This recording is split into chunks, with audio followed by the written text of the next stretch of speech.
I mean, if you look at today, the issues of gender-based violence, how many of our women are going through some very challenging and abusive relationships, and yet we expect them to come to the office and be productive and efficient. You can't address that. So there is a cultural and societal norm that we need to address, and how we raise our boys to be able to appreciate every human being despite their gender, despite their race, etc. So I think that's very, very important. The second element of that is I'm a firm believer in policies, but policies without clarity of commitment and mindset by the big corporates, especially male CEOs, because they make a difference in terms of the tone that is set for the organization, is not going to be helpful. We have our biases. When I enter a room, and I always accept, I look for people that are similar to me.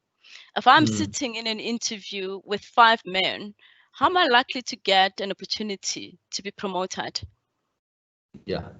How do they recognize some of my approaches, my empathy vis-a-vis where they'll come from? If I can walk in there and talk about golf and soccer, how do they get the best out of me? What is my networking platform that I will have at work so that I can be able to be seen and sponsored and be supported and feel valued as part of that? And so you have systems, you've got processes that you need to address, but you have to have an intention. That intent is very, very important, because then it forces you to ask why?